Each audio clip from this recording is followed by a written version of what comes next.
भारतीय संविधान का अनुच्छेद 10 नागरिकता के अधिकारों की निरंतरता कॉन्टिन्यूटी से संबंधित है। सरल शब्दों में कहें तो यह अनुच्छेद गारंटी देता है कि अगर आप भारत के नागरिक बन चुके हैं तो आपकी नागरिकता तब तक बनी रहेगी जब तक कि संसद कानून बनाकर उसमें कोई बदलाव न करे। यहां इसकी विस्तृत व्याख्या दी गई है। अनुच्छेद 10 की मुख्य बातें।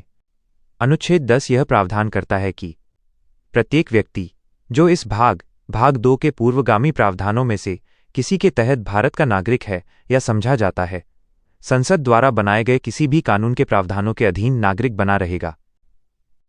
अनुच्छेद 10 का सरल अर्थ।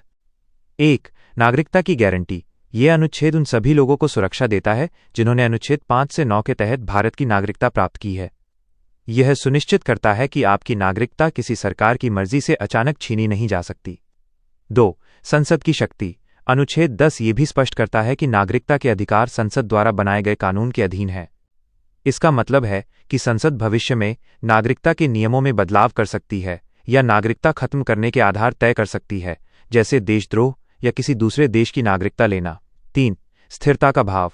जब देश आज़ाद हुआ और संविधान बना तब लोगों के मन में डर था कि भविष्य में उनकी नागरिकता का क्या होगा।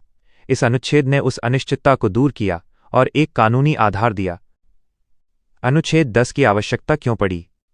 अनुच्छेद 5 से 9 संविधान लागू होने के समय 26 जनवरी 1950 नागरिकता तय करने के लिए थे, लेकिन आने वाले वर्षों में नागरिकता कैसे चलेगी इसके लिए एक स्थायी प्रावधान की जरूरत थी।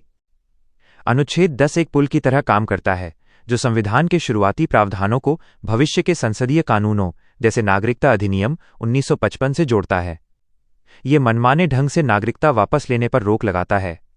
केवल संसद ही उचित प्रक्रिया का पालन करके नागरिकता के संबंध में नया नियम बना सकती है। संक्षेप में तालिका, बिंदु, विवरण, विषय। नागरिकता के अधिकारों का बना रहना। पात्रता। वे सभी जो अनुच्छेद 5-9 के तहत नागरिक बने। अधिकार किसके पास है? संसद के पास कानून बनाने का अधिकार। उद्देश्य नागरिकों को सुरक्षा देना और भविष्य के लिए कानूनी स्पष्टता रखना। निष्कर्ष अनुच्छेद 10 ये सुनिश्चित करता है कि एक बार नागरिक बनने के बाद आपकी नागरिकता संसद के विधान के दायरे में सुरक्षित है। ये सरकार को किसी व्यक्ति की नागरिकता बिना किसी कानून के छीनने से रोकता है